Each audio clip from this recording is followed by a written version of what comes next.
ഞങ്ങളും ക്രൂശിക്കപ്പെട്ട ക്രിസ്തുവിനെ പ്രസംഗിക്കുന്നു. ദൈവ തിരുനാമത്തിന് മഹത്വം ഉണ്ടാകട്ടെ. ഒരു നിമിഷം നമുക്ക് തലകളെ വണങ്ങി പ്രാർത്ഥിക്കാം. കാരുണ്യവാനും മഹാപരിശുദ്ധനുമായ ദൈവമേ, അടിയങ്ങൾക്ക് വേണ്ടി ജീവരക്തം ഊറ്റിത്തന്ന് ഞങ്ങളെ വീണ്ടെടുത്ത പ്രാണപ്രിയനായ യേശുവേ, അല്പനിമിഷം അവിടുത്തെ പൊന്നുതർപ്പാദത്തിൽ അടിയങ്ങൾ കൂടിയിരിക്കട്ടെ. കർത്താവേ, സ്വർഗത്തിലെ മന്ന നിൻ്റെ പ്രിയ മക്കൾക്ക് എല്ലാവർക്കും പൊഴിച്ചു തരണമേ എന്ന് പ്രാർത്ഥിക്കുന്നു. അവിടുന്ന് അടിയങ്ങളോട് ഇന്ന് സംസാരിക്കാൻ ആഗ്രഹിക്കുന്നതെല്ലാം അവിടുന്ന് ഞങ്ങളോട് സംസാരിക്കണമേ. നിസ്സാരനായ അടിയനെ തിരുരക്തത്താൽ കഴുകി ക്രൂശിൻ്റെ മറവിലേക്ക് മറച്ചു നിർത്തണമേ. യേശു ക്രിസ്തുവിൻ്റെ അതിപരിശുദ്ധമായ നാമത്തിൽ തന്നെ ആമേൻ. ദൈവത്തിന് സ്തുതി. പ്രിയപ്പെട്ട സഹോദരീ സഹോദരന്മാരെ, കർത്താവിൻ്റെ കൃപയാൽ കഴിഞ്ഞ അനേക നാളുകളായി നാം ചിന്തിച്ചുകൊണ്ടിരിക്കുന്ന ഒരു വിഷയമാണ് ശുദ്ധഹൃദയം, നല്ല മനസാക്ഷി, നിർവ്യാജ വിശ്വാസം, ഇവയാൽ ഉളവാകുന്ന ദൈവസ്നേഹം. ശുദ്ധഹൃദയത്തെക്കുറിച്ചാണ് നാം ചിന്തിച്ചുകൊണ്ടിരിക്കുന്നത്. ഒരു ശുദ്ധമായ ഹൃദയം, ഹൃദയശുദ്ധിയുള്ളവർ ഭാഗ്യവാന്മാർ, അവർ ദൈവത്തെ കാണുമെന്ന് കരുണയുള്ള കർത്താവ് തൻ്റെ പ്രഭാഷണത്തിൽ നമ്മോട് കൽപ്പിച്ചിട്ടുണ്ട്. ഹൃദയശുദ്ധിയുള്ളവർ, ഒരു ശുദ്ധമായ ഹൃദയത്തിൻ്റെ പ്രത്യേകതകളാണ് നാം ചിന്തിച്ചുകൊണ്ടിരുന്നത്. ഒന്ന്, ഒരു ശുദ്ധമായ ഹൃദയം പാപബോധമുള്ള ഹൃദയമാണ്, തകർന്നും നുറുങ്ങിയുമുള്ള ഹൃദയമാണ്, അത് അനുതപിക്കുന്ന ഹൃദയമാണ്. രണ്ട്, ഒരു ശുദ്ധമായ ഹൃദയം അത് നിത്യജീവനെ കാക്ഷിക്കുന്ന ഹൃദയമാണ്. യേശുക്രിസ്തുവിനോട് കൂടെയുള്ളതായ നിത്യമായ വാസം, ആ സ്വർഗരാജ്യത്തിന് ഏറ്റവും മുൻഗണന കൊടുക്കുന്ന, സുപ്രീം പ്രയോറിറ്റി കൊടുക്കുന്ന ഒരു ഹൃദയം, അതാണ് ഒരു ശുദ്ധ ഹൃദയം. മറ്റൊന്ന് നാം ചിന്തിച്ചു, അത് മറ്റുള്ളവരെ സ്നേഹിക്കുന്ന ഹൃദയമാണ്, സ്നേഹമുള്ള ഹൃദയമാണ്, മുൻവിധികളില്ലാത്ത ഹൃദയമാണ്. ഇപ്പോൾ നാം ചിന്തിച്ചുകൊണ്ടിരിക്കുന്നതായ ഒരു ഭാഗം, അത് മറ്റുള്ളവരെ ഒരു കാരണവശാലും വിധിക്കാത്തതായ, മറ്റുള്ളവരുടെ കുറവുകൾ കാണാത്തതായ, മറ്റുള്ളവരുടെ കുറവുകൾ കണ്ട് അതിനെ ഒരിക്കലും പൊക്കിപ്പിടിക്കുകയോ മറ്റുള്ളവരോട് പറയുകയോ ചെയ്യാത്തതായ ഒരു നിർമ്മലമായ ഹൃദയം. മറ്റൊന്ന്, ഈ നിർമ്മലമായ ഹൃദയമുള്ള ഒരു വ്യക്തി, അവന് ഒരിക്കലും സ്വയനീതീകരണം ഉണ്ടാവുകയില്ല. സെൽഫ് ജസ്റ്റിഫിക്കേഷൻ എന്ന് പറയുന്ന മാരകമായ ഒരു കൊടും പാപം, സ്വയം നീതീകരിക്കുക, ഞാൻ നീതിമാൻ, മറ്റുള്ളവരെല്ലാം കുറ്റക്കാർ എന്നുള്ള ചിന്താഗതി, അത് ഒരിക്കലും ഒരു ശുദ്ധ ഹൃദയത്തിൽ നിന്ന് വരികയില്ല. നാം ഇപ്പോൾ ചിന്തിച്ചുകൊണ്ടിരിക്കുന്ന ഭാഗം ശുദ്ധമുള്ള ലൂക്കോസിൻ്റെ സുവിശേഷം 18-ാം അധ്യായത്തിൻ്റെ 9 മുതൽ 14 വരെയുള്ള വാക്യങ്ങളാണ്.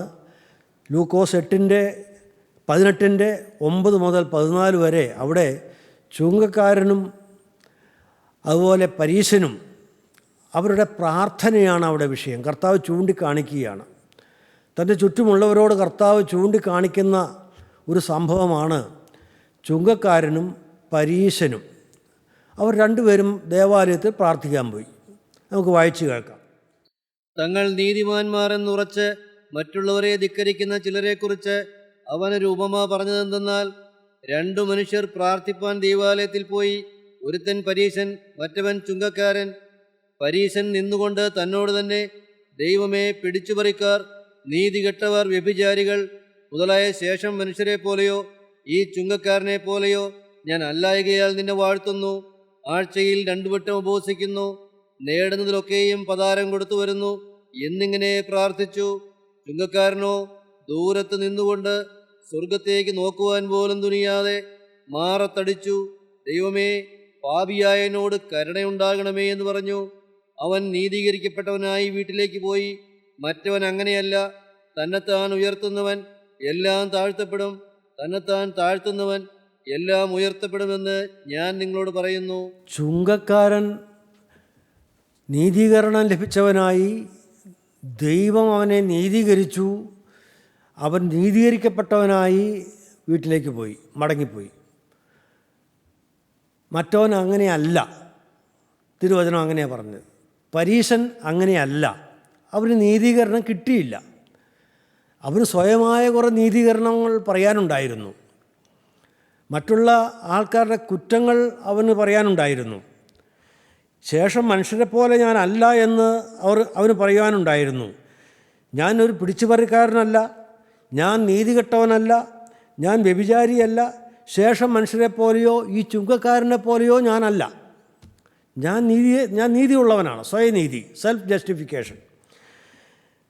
പിന്നെ അവൻ ദൈവത്തെ വാഴ്ത്തുന്നുണ്ട്, സ്തുതിക്കുന്നുണ്ട്. ദൈവമേ എന്ന് വിളിച്ചവൻ സ്തുതിക്കുന്നുണ്ട്, അവൻ വാഴ്ത്തുന്നു. കാരണം ഞാൻ ഇങ്ങനെയൊന്നും അല്ലാത്തതുകൊണ്ട് നിന്നെ വാഴ്ത്തുന്നു. അതാണ് പോഷ്കായ പ്രാർത്ഥന. മറ്റുള്ളവരുടെ കുറ്റം കണ്ടുകൊണ്ട് സ്വയം പരിശോധിക്കാതെ, സ്വന്തം പാപങ്ങൾ കണ്ടുപിടിക്കാതെ, സ്വന്തം പാപങ്ങൾ ഏറ്റുപറയാതെ ദൈവസന്നിധിയിൽ അഭിമാനത്തോടെ നിന്ന് പ്രാർത്ഥിക്കുന്ന പ്രാർത്ഥന, പോഷ്കായ പ്രാർത്ഥന. ആദ്യം പറയുന്നുണ്ട്, തന്നോട് തന്നെയാണ് അവൻ പ്രാർത്ഥിക്കുന്നത്. തന്നോട് തന്നെ, ദൈവത്തോടല്ല. പക്ഷെ ദൈവമേ എന്ന് വിളിക്കുന്നുമുണ്ട്. അനേകരുടെ പ്രാർത്ഥനയുടെ സ്വഭാവം അതാണ്. യേശുക്രിസ്തുവിലുള്ള ഏകാഗ്രത, ആ ക്രിസ്തുവും ഞാനും തമ്മിലുള്ള ഒരു ഹൃദയപൂർവമായ ബന്ധം. ഞാനൊരു മഹാപാപിയായ മനുഷ്യൻ, എൻ്റെ പാപത്തിനു വേണ്ടിയാണ് നീതിമാനായ മഹാപരിശുദ്ധനായ സർവ ലോകത്തെയും സൃഷ്ടിച്ച് സജ്ജമാക്കിയ, സർവത്തെയും പരിപാലിക്കുന്ന, എല്ലാ മനുഷ്യരുടെയും പാപങ്ങൾക്ക് വേണ്ടി മരിച്ച് കാൽവറിയിൽ ബലിയായി തീർന്ന, എല്ലാവരുടെയും പാപം സ്വന്തം ശരീരത്തിൽ വഹിച്ച് ക്രൂശിക്കപ്പെട്ട് എനിക്ക് വേണ്ടി മരിച്ച എൻ്റെ യേശു, അവനും പാപിയായ ഞാനും, ആ ഒരു ബന്ധം. യേശു എന്നെ അതിനുമാത്രം സ്നേഹിച്ചു. ആ സ്നേഹം തിരിച്ചറിഞ്ഞുകൊണ്ടുള്ള പ്രാർത്ഥന, അതാണ് പ്രാർത്ഥന. അതാണ് പരീശൻ്റെ പ്രാർത്ഥന. പരീശൻ അവിടെ നിന്നുകൊണ്ട് സ്വർഗത്തേക്ക് നോക്കുവാൻ പോലും തുനിഞ്ഞില്ല. കാരണം ഭയം, ദൈവഭയം. പ്രിയപ്പെട്ടവരെ, നാം പ്രാർത്ഥിക്കുമ്പോഴാകട്ടെ, ഒരു ദേവാലയത്തിലേക്ക് കടന്നു ചെല്ലുമ്പോഴാകട്ടെ, ഒരു കൂട്ടായ്മയിലേക്കൊരു വചന ശുശ്രൂഷയ്ക്കായി നാം കടന്നു ചെല്ലുമ്പോഴാകട്ടെ, നമ്മെ ഭരിക്കേണ്ടത് ദൈവഭയമാണ്. ഞാൻ പാപിയായൊരു മനുഷ്യൻ, അയ്യോ എനിക്ക് അർഹതയില്ലല്ലോ, ദൈവമേ ഞാൻ നിൻ്റെ മുമ്പിൽ എങ്ങനെ നിൽക്കും, തിരുമുമ്പാകെ ഞാൻ എങ്ങനെ ഇരിക്കും, കർത്താവേ ഞാൻ പാപത്തിൽ മൂടപ്പെട്ട് പാപം എന്നെ അങ്ങ് ഗ്രസിച്ച് കവർ ചെയ്ത് നിൽക്കുകയാണ് കർത്താവേ. ഞാൻ പുറമേ പാപത്തിന് പോകുന്നില്ല, പക്ഷേ എൻ്റെ ഉള്ളം മുഴുവനും പാപമയമാണ്. ഈ ചിന്ത, പ്രിയപ്പെട്ടവരെ, അത് എപ്പോഴും ഉണ്ടാകണം. ആ ദൈവഭയത്തോടു കൂടെ വേണം നാം വിശുദ്ധ ആരാധനകളിലെല്ലാം സംബന്ധിക്കാനായിട്ട്. അങ്ങനെ ദൈവഭയത്തോടെ കൂടെ നിന്ന് സ്വന്തം പാപം കണ്ടുകൊണ്ട് സ്വർഗത്തേക്ക് നോക്കുവാൻ പോലും തുനിയാതെ മാറത്തടിച്ചുകൊണ്ട്, ദൈവമേ പാപിയായ എന്നോട് കരുണ ചെയ്യണമേ. ഇതാണ് ആ ചുങ്കക്കാരൻ്റെ പ്രാർത്ഥന.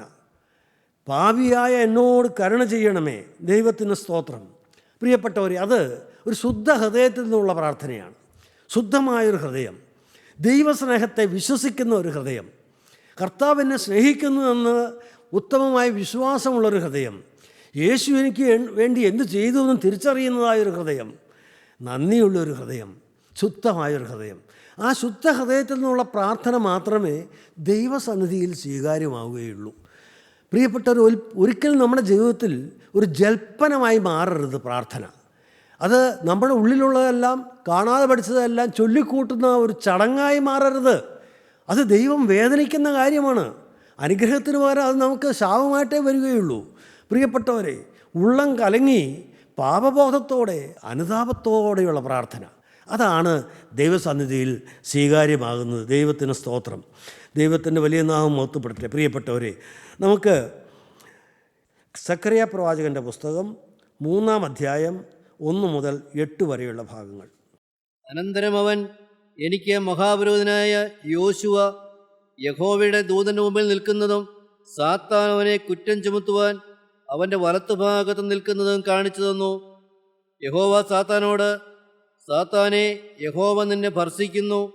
യെരൂശലേമിനെ തിരഞ്ഞെടുത്തിരിക്കുന്ന യഹോവ തന്നെ നിന്നെ ഭർസിക്കുന്നു. ഇവൻ തീയിൽ നിന്ന് വലിച്ചെടുക്കപ്പെട്ട കൊള്ളിയല്ലയോ എന്ന് കൽപ്പിച്ചു. എന്നാൽ യോശുവ മുഷിഞ്ഞ വസ്ത്രം ധരിച്ച് ദൂതന്റെ മുമ്പിൽ നിൽക്കുകയായിരുന്നു.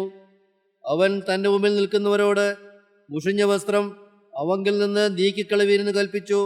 പിന്നെ അവനോട്, ഞാൻ നിന്റെ അകൃത്യം നിന്നിൽ നിന്ന് പോക്കിയിരിക്കുന്നു, നിന്നെ ഉത്സവവസ്ത്രം ധരിപ്പിക്കുമെന്ന് അരുളി ചെയ്തു. അവൻ്റെ തലയിൽ വെടിപ്പുള്ള ഒരു മുടി വയ്ക്കട്ടെ എന്ന് അവൻ കൽപ്പിച്ചു. അങ്ങനെ അവർ അവൻ്റെ തലയിൽ വെടിപ്പുള്ള ഒരു മുടി വെച്ചു, അവനെ വസ്ത്രം ധരിപ്പിച്ചു. യഹോവയുടെ ദൂതനോ അടുക്കെ നിൽക്കുകയായിരുന്നു. യഹോവയുടെ ദൂതൻ യോശുവയോട് സാക്ഷീകരിച്ചതെന്തെന്നാൽ, സൈന്യങ്ങളുടെ യഹോവ ഇപ്രകാരം അരുളി ചെയ്യുന്നു, നീ എൻ്റെ വഴികളിൽ നടക്കുകയും എൻ്റെ കാര്യം നോക്കുകയും ചെയ്താൽ, നീ എൻ്റെ ആലയത്തെ പരിപാലിക്കുകയും എൻ്റെ പ്രാകാരങ്ങളെ സൂക്ഷിക്കുകയും ഞാൻ നിനക്ക് ഈ നിൽക്കുന്നവരുടെ ഇടയിൽ ആഗമനം അനുവദിക്കുകയും ചെയ്യും. മഹാപുരോഹിതനായ യോശുവേ, നീയും നിന്റെ മുമ്പിലിരിക്കുന്ന നിന്റെ കൂട്ടുകാരും കേട്ടുകൊള്ളുവീൻ. അവർ അത്ഭുത ലക്ഷണ പുരുഷന്മാരല്ലോ. ഞാൻ എൻ്റെ ദാസനായ മുള എന്നവനെ വരുത്തും. ദൈവത്തിന് സ്തോത്രം. പ്രിയപ്പെട്ടവരെ, അവിടെ ദൈവം യോശുവ എന്ന മഹാപുരോഹിതനെ നീതീകരിക്കുന്നതായൊരു ഭാഗമാണ് നാം വായിച്ചത്. യോശുവ മഹാപുരോഹിതനാണ്, ജനത്തെ നടത്തേണ്ടുന്നവനാണ്, ഉന്നതമായ ആത്മീയ പദവി അലങ്കരിക്കുന്നവരാണ്. യഹോസാദാക്കിൻ്റെ മകനായ യോശുവ മഹാപുരോഹിതനാണ്. ദീർഘദർശിയായ യോശുവയല്ല, മോശയ്ക്ക് ശേഷം വന്നതായ ഇസ്രായേൽ ജനത്തെ നടത്തിയതായ യോശുവയല്ല ഇത് മഹാപുരോഹിതനായ യോശുവ. സെഖറിയ പ്രവാചകന് ഈ യോശുവ എന്ന മഹാപുരോഹിതൻ്റെ ആ അവസ്ഥ, പാപം ഉള്ളതായ അവസ്ഥ ഈ പ്രവാചകന് ദൈവം വെളിപ്പെടുത്തി കൊടുത്തു. ദൈവത്തിൻ്റെ പരിശുദ്ധാത്മാവുള്ള പ്രവാചകന് പാപപ്രകൃതം, മറ്റുള്ളവരുടെ പാപപ്രകൃതം വെളിപ്പെടുത്തി കൊടുക്കും ദൈവം. അതൊരു പവർ ഓഫ് ഡിസേൺമെൻ്റാണ്. അത് ദൈവം വെളിപ്പെടുത്തി കൊടുക്കുന്നതാണ്. അങ്ങനെ വെളിപ്പെടുത്തി കൊടുത്തതായ കാര്യമാണ് ഇത് നാം ഇവിടെ വായിച്ചത്. സഖറിയ പ്രവാചകന് അത് ദൈവം ഈ മഹാപുരോഹിതനായ യോശുവയുടെ അവസ്ഥ വെളിപ്പെടുത്തി കൊടുത്തു. എന്തായിരുന്നു? യോശുവ മഹാപുരോഹിതനാണെങ്കിലും ദൈവത്തിൻ്റെ മുമ്പിൽ നിൽക്കുമ്പോൾ മുഷിഞ്ഞ വസ്ത്രമാണ് ധരിച്ചിരുന്നത്. മുഷിഞ്ഞ വസ്ത്രം ധരിച്ചുകൊണ്ട് നിൽക്കുകയായിരുന്നു. ഈ മുഷിഞ്ഞ വസ്ത്രം എന്ന് പറയുന്നത് പുറമേയുള്ള വസ്ത്രമല്ല, അത് ആത്മാവിൻ്റെ ആന്തരികമായ അവസ്ഥയാണ് അവിടെ കാണിക്കുന്നത്. മുഷിവ് പറ്റിയതായ ഒരാത്മാവ്, പാപത്തിൻ്റെ ആ അടയാളം വീണതായ ഒരാത്മാവ്. പ്രിയപ്പെട്ടവർ, ഉന്നതരായ ആത്മീയ സ്ഥാനത്ത് നിൽക്കുന്നവർക്ക് പോലും പാപം വരാം എന്നുള്ളത് ഈ വചനത്തിൽ കൂടെ ദൈവം മുന്നറിയിപ്പ് തരികയാണ്. മുഷിഞ്ഞ വസ്ത്രം, മഹാപുരോഹിതനും മുഷിഞ്ഞ വസ്ത്രം ഉണ്ടാകാം. ദൈവസന്നിധിയിൽ ഒരിക്കലും നീതീകരണം കിട്ടാത്ത തരത്തിലുള്ളതായ പാപാവസ്ഥ ഉണ്ടാകാൻ, ചില കാര്യങ്ങളിൽ വീണു പോകാം, ചില കാര്യങ്ങളിൽ അവന് മാർഗഭ്രംശം സംഭവിക്കാം. ഇതെല്ലാം പാഠമാണ് നമുക്ക്. പക്ഷേ ഇവിടെ നാം കാണുന്നത് ദൈവം ഈ യോശുവയ്ക്ക് വേണ്ടി അവിടെ പക്ഷപാതം ചെയ്യുകയാണ്. ദൈവത്തിൻ്റെ ദൂതൻ അവിടെ നിൽക്കുന്നുണ്ട്, തൊട്ടടുത്ത് സാത്താനും നിൽക്കുന്നുണ്ട്. ഓർക്കണം, ഈ ഭൂമിയിൽ നമുക്കൊരു പാപം വന്നാൽ അത് സ്വർഗരാജ്യത്തിൽ വളരെ ശക്തമായ പ്രതിഫലനങ്ങളുണ്ടാകും. ഒരു കുളത്തിലേക്ക് നാം ശാന്തമായി കിടക്കുന്ന ഒരു കുളത്തിലേക്കൊരു കല്ലെടുത്തിട്ടാൽ ആ കല്ല് വീഴുന്ന ഭാഗം മുതൽ ആ കല്ലിനെ കേന്ദ്രീകരിച്ച് ഇങ്ങനെ ചുറ്റോളങ്ങളായിട്ട് ആ കുളം മുഴുവൻ അത് വ്യാപിക്കും. ആ ഓളങ്ങൾ, ആ കല്ല് വീണതിൻ്റെ പ്രത്യാഘാതം അത് ആ കുളം മുഴുവൻ അങ്ങ് വ്യാപിക്കും. എന്നതുപോലെ ഇവിടെ നമുക്കൊരു ചെറിയ തെറ്റായിരിക്കും പറ്റിയത്. ചിന്തയിൽ വന്നൊരു പാവമായിരിക്കാം, ഒരു ദൈവദാസനെക്കുറിച്ച് അരുതാത്തതായ ഒരു നിരൂപണമായിരിക്കാം, പരിശുദ്ധാത്മാവിൻ്റെ വഴികളെ ചോദ്യം ചെയ്യുന്നതായിരിക്കാം. പ്രിയപ്പെട്ടവരെ, നിസ്സാരമായിട്ടൊന്നും ഇതിനെയൊന്നും കാണരുത്. നമ്മൾ ദൈവവചനത്തെ അവിശ്വസിക്കുന്നതായിരിക്കാം. അതങ്ങനെയാണോ പറയേണ്ടത്, ഇങ്ങനെയല്ലേ എന്നൊക്കെ തോന്നിയേക്കാം. പക്ഷേ പ്രിയപ്പെട്ടവരെ, ദൈവം ഇതെങ്ങനെ കാണുന്നു എന്നുള്ളതാണ് പ്രധാനം. ദൈവത്തിൻ്റെ ആ ആർദ്രമായ സ്നേഹം, ഈ യോശുവയുടെ വസ്ത്രം മുഷിഞ്ഞാണ് ഇരിക്കുന്നതെങ്കിലും ദൈവം യോശുവായെ കുറ്റം വിധിക്കുന്നില്ല. ദൈവത്തിന് സ്തോത്രം. പകരം യോശുവായെ കുറ്റം വിധിക്കാൻ ദൈവത്തോട് വെല്ലുവിളിക്കാൻ നിൽക്കുന്നതായ സാത്താൻ, ഓർക്കണം, നാം ഒരു ചെറിയ പാപം ചെയ്യുമ്പോൾ ഒരു ഇഷ്ടക്കുറവും ഇഷ്ടത്തിലും ഉള്ളിൽ വന്നാൽ, അത് വീട്ടിലാകട്ടെ, കൂട്ടായ്മയിലാകട്ടെ, സാമൂഹ്യ ജീവിതത്തിലാകട്ടെ, ഉള്ളത്തിൽ മറ്റൊരാളോട് പരുഷത വന്നാൽ, പ്രിയപ്പെട്ടവരെ, നമ്മുടെ ഹൃദയത്തിലൊരു റിഫ്റ്റ്, ഒരു ഭിന്നത വന്നാൽ അത് ഉറക്കെ പ്രതിഫലിക്കും സ്വർഗത്തിൽ. നമ്മുടെ ഓരോ ചിന്ത പോലും, ആ ചിന്തയിൽ വരുന്ന പാളിച്ച പോലും സ്വർഗത്തിൽ മ്ലാനതയുണ്ടാക്കും. ദൈവത്തിൻ്റെ ദൂതന്മാർ, മാലാഹമാർ ആ പാപത്തെ കണ്ടുകൊണ്ട്, ഈ ദൈവ പൈതലായ എൻ്റെ ജീവിതത്തിൽ വന്നതായ പാപം കണ്ടുകൊണ്ട് സ്വർഗത്തിലെ മാലാഹമാർ അവിടെ മ്ലാനവതരായിരിക്കും. അവരെ സങ്കടം പോവും, അവർക്കത് സഹിക്കാൻ പറ്റുന്നില്ല. പ്രിയപ്പെട്ടവർ, അത്ര ഗൗരവമാണ് ഓരോ നിസ്സാരമാണെന്ന് നാം കാണുന്ന ഓരോ പാപവും. യോശുവയുടെ പാപം അത്ര വലിയതായിട്ടൊന്നും യോശുവയ്ക്ക് തോന്നിക്കാണുകയില്ല. മുഷിഞ്ഞ വസ്ത്രം, ജീവിത വസ്ത്രം മുഷിഞ്ഞിരിക്കുന്നു. പക്ഷേ ആ യോശുവയെ അവിടെ സംരക്ഷിക്കാനായിട്ട് ദൈവം ദൂതനെ പറഞ്ഞു വിട്ടു. യോശുവയുടെ ഉള്ള അവസ്ഥ സക്കറിയ പ്രവാചകന് ദൈവം വെളിപ്പെടുത്തി കൊടുത്തു. സക്കറിയ പ്രവാചകൻ്റെ മുമ്പിൽ, ആ ദൈവദൂതൻ്റെ മുമ്പിൽ യോശുവ നിൽക്കുകയാണ്. മഹാപുരോഹിതൻ ഇങ്ങനെ നിൽക്കുകയാണ്. മഹാപുരോഹിതന് അവിടെ ഒന്നും പറയാനില്ല, ഒരു ന്യായവും പറയുന്നില്ല. അവിടെ മഹാപുരോഹിതന് അവിടെ ഒരു അവകാശവും ഒരു വാദഗതിയും ഇല്ല. നിത്യനായ ദൈവത്തിൻ്റെ മുമ്പിൽ നിൽക്കുമ്പോൾ എന്ത് വാദം, എന്ത് ന്യായീകരണം? ഒന്നുമില്ല. നിസ്സഹായനായി തല താഴ്ത്തി നിൽക്കുകയാണ് യോശുവ മഹാപുരോഹിതൻ. അത് ഭാഗ്യമായിപ്പോയി. അവിടെ ഒരു ക്ലെയിം, ഒരു അവകാശവാദം വരാഞ്ഞത് നന്നായി. ഞാൻ അത് ചെയ്തു, ഇത് ചെയ്തു, ജനത്തെ നടത്തി, ഞാൻ പ്രസംഗിച്ചു, ഞാൻ വേല ചെയ്തു, അല്ലെങ്കിൽ മറ്റുള്ള വിധത്തിലുള്ള നല്ല നല്ല ജീവകാരുണ്യ പ്രവർത്തനങ്ങൾ ചെയ്തു, ഇങ്ങനെയൊന്നും ഒരു അവകാശവും പറയാനില്ലാതെ തല കുനിച്ചുകൊണ്ട് ദൈവസന്നിധിയിൽ നിൽക്കുന്നതായ യോശുവ മഹാപുരോഹിതൻ.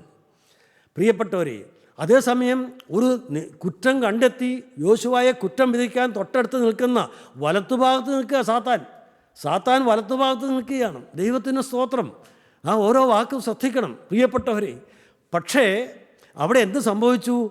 ദൈവം യോശുവയെ അവിടെ ഒരിക്കലും കുറ്റം പറയുന്നില്ല. കുറ്റമുണ്ട്, പക്ഷേ കർത്താവ് അത് കുറ്റം പറയുന്നില്ല. കർത്താവ് എന്താണ് അവിടെ പറയുന്നത്? അവിടെ ആ ഭാഗം നമുക്ക് ഒന്നുകൂടെ വായിക്കാം. യഹോവ സാത്താനോട്, സാത്താനെ, യഹോവ നിന്നെ ഭർസിക്കുന്നു. സാത്താനെ, യഹോവ നിന്നെ ഭത്സിക്കുന്നു. യെരൂശലേമിനെ തിരഞ്ഞെടുത്തിരിക്കുന്ന യഹോവ തന്നെ നിന്നെ ഭർസിക്കുന്നു. യെരൂശലേമിനെ തിരഞ്ഞെടുത്തിരിക്കുന്ന യഹോവ തന്നെ നിന്നെ ഭത്സിക്കുന്നു.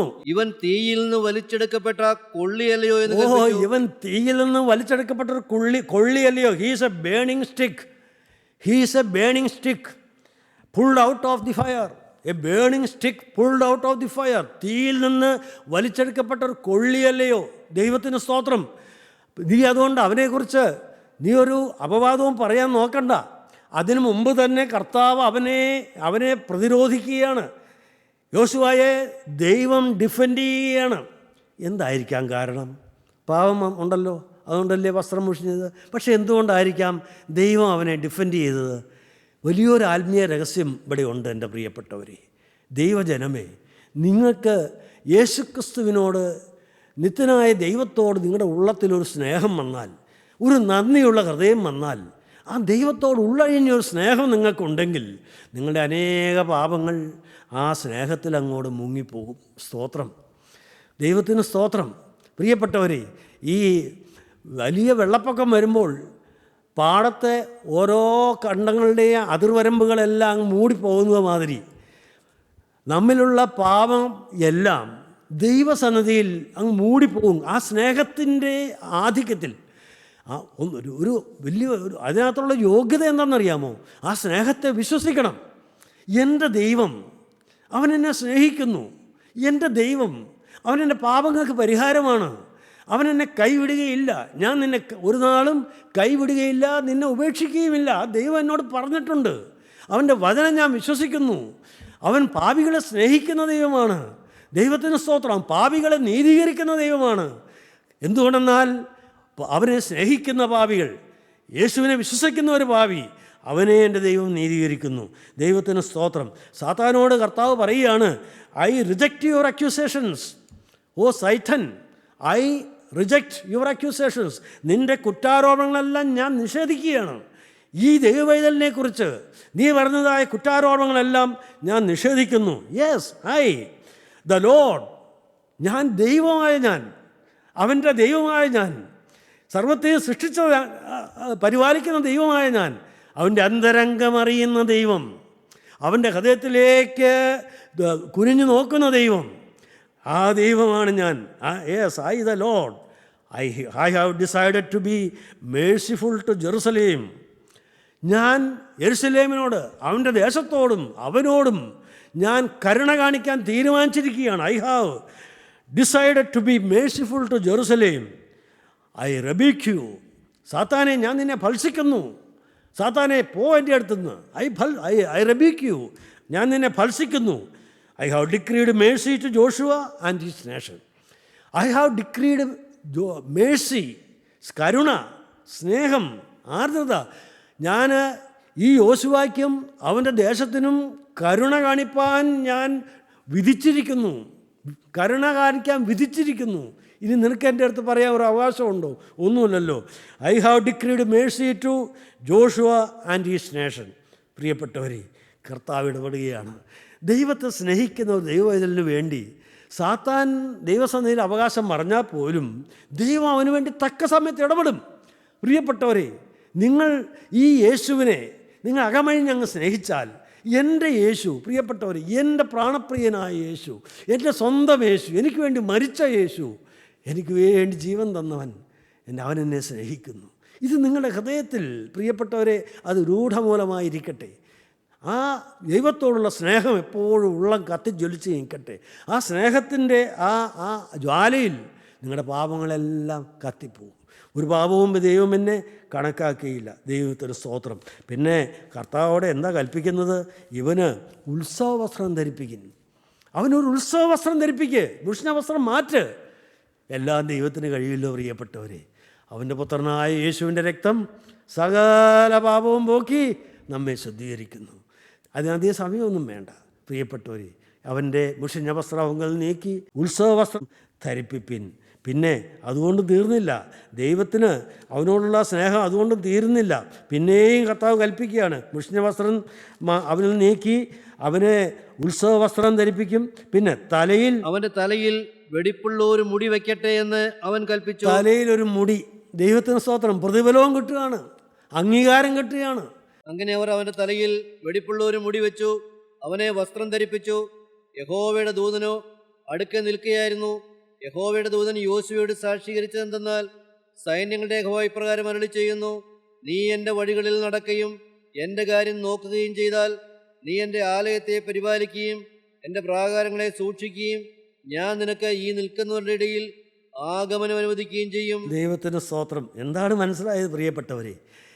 ദൈവത്താൽ നീതീകരിക്കപ്പെട്ട ഒരു ദൈവപൈതൽ, ശുദ്ധീകരണം പ്രാപിക്കുവാൻ ഉത്സാഹിച്ച് ദൈവസന്നിധിയിൽ നിൽക്കുന്ന ഒരു ദൈവപൈതൽ, അവന് അത്ഭുത ലക്ഷണ പുരുഷന്മാരായ സ്വർഗീയ സൈന്യങ്ങളുടെ അടുക്കൽ അവരുടെ ഇടയിൽ അവൻ ആഗമനം അനുവദിക്കും. സ്വർഗീയ ദൂതന്മാരുടെ മധ്യത്തിലേക്ക് കടന്നുചെല്ലാം അവന്. ദൈവത്തിന് സ്തോത്രം. പ്രിയപ്പെട്ട നിസാരമല്ല ദൈവം തരുന്ന പദവികൾ.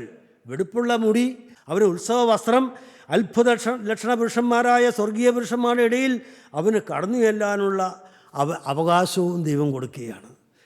ഇതൊക്കെ ഞാൻ നിങ്ങളോട് പറയുമ്പോൾ പ്രിയപ്പെട്ടവരെ, നിങ്ങൾ ഒരിക്കലും തെറ്റിദ്ധരിക്കരുത്. എല്ലാമായിട്ട് പറയുകയാണെന്ന് നിങ്ങൾ വിചാരിക്കരുത് പ്രിയപ്പെട്ടവരെ.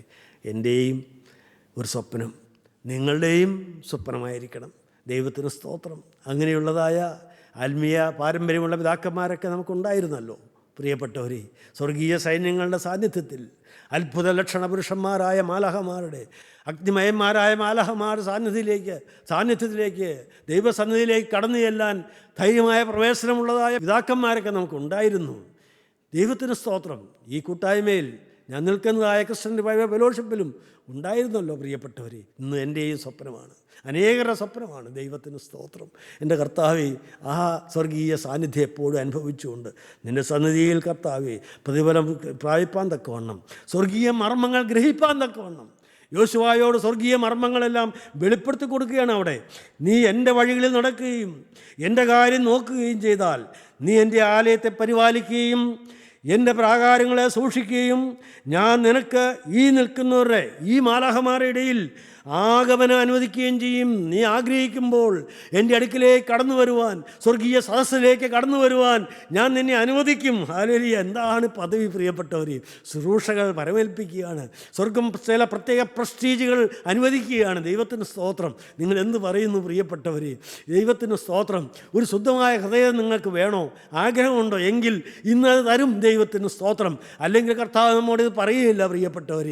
ദൈവത്തിന് സ്തോത്രം. എങ്ങനെയാണ് ഒരു ശുദ്ധമുള്ള ഹൃദയം കിട്ടുന്നത് പ്രിയപ്പെട്ടവരെ? അത് തകർന്നു നുറുങ്ങിയുള്ള ഹൃദയം വേണം പ്രിയപ്പെട്ടവരെ. പാപബോധം വന്നാൽ മതി പ്രിയപ്പെട്ടവരെ. പാപങ്ങളെ ഏറ്റുപറഞ്ഞ് ഉപേക്ഷിച്ച് ഒരു പുതിയ ജീവിതം തുടങ്ങാൻ നിങ്ങൾ തയ്യാറായാൽ മതി പ്രിയപ്പെട്ടവരെ. അതിനാണ് കർത്താവ് നമ്മോട് സംസാരിക്കുന്നത്. അതിനാണ് കർത്താവ് യേശു ക്രിസ്തു ക്രൂശിൽ മരിച്ചത്. ആ തിരുരക്തം ഊറ്റി തന്നത് അതിനു വേണ്ടിയാണ്. ഇന്ന് നിങ്ങൾക്ക് കഴുകൽ പ്രാപിക്കാം. കർത്താവേ, മഹാഭാവിയായ എന്നോട് കരുണ തോന്നണമേ. ആ ചുങ്കക്കാരനെ പോലെ മാറത്തടിച്ച് നിലവിളിക്കാൻ ദൈവത്തിലെ നിനക്കൊരു ശുദ്ധമായ ഹൃദയം, താഴ്മയുള്ള ഹൃദയം നിനക്കുണ്ടോ? പാപബോധം വരുന്നുണ്ടോ? യേശുവേ, ഞാൻ മഹാഭാവിയായ ഒരു മനുഷ്യനാണ്. അപ്പാ, മഹാഭാവിയെ എന്നോട് കരുണ തോന്നണമേ. അപ്പാ, സ്വർഗത്തോടും നിന്നോട് ഞാൻ പാപം ചെയ്തു പോയി. നിന്നെ മകനെന്ന് വിളിക്കപ്പെടുവാൻ ഞാൻ യോഗ്യനല്ല. കർത്താവേ, എൻ്റെ അനേകമായ പാപങ്ങൾ, കർത്താവേ, അസംഖ്യങ്ങളായ പാപങ്ങളുമായി ഞാൻ ക്രൂശിൻ ചൂട്ടിലേക്ക് വരികയാണ്. നിൻ്റെ ക്രൂശിൽ നിന്ന് ഒഴി വരുന്നതായ, നിൻ്റെ തിരുരക്തം ഒഴി വരുന്നതായ തിരുശരീരം ഞാൻ കാണുകയാണ്.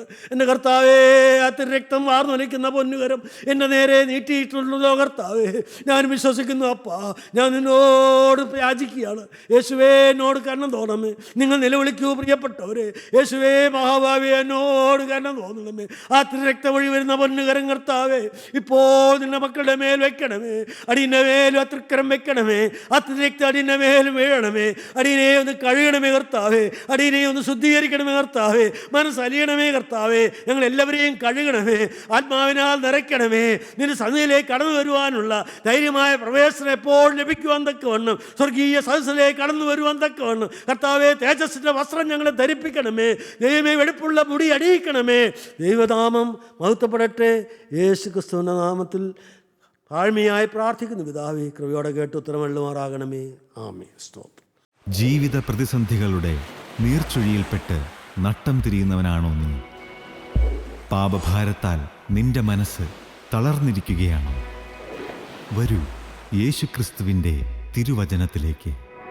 ക്രൂശിക്കപ്പെട്ട ക്രിസ്തുവിനെ മാത്രം പ്രസംഗിക്കുന്ന ക്രിസ്ത്യൻ റിവൈവൽ ഫെലോഷിപ്പിൻ്റെ രാജ്യാന്തര സുവിശേഷ മഹായോഗം ഡിസംബർ 27 മുതൽ 31 വരെ കോലഞ്ചേരി ഞാറ്റുംകാലായിൽ ഹിൽ ടോപ്പിൽ വച്ച് നടത്തപ്പെടുമ്പോൾ പ്രത്യാശ നൽകുന്ന ക്രിസ്തുവിൻ്റെ അദൃശ്യകരങ്ങൾ നിന്നെ സ്പർശിക്കട്ടെ. വീണുപോയാൽ നിങ്ങൾ എഴുന്നേൽപ്പിക്കുന്ന കരം. വീണുപോയോ? പേടിക്കണ്ട, അടുത്ത് താങ്ങാൻ യേശുവുണ്ട്.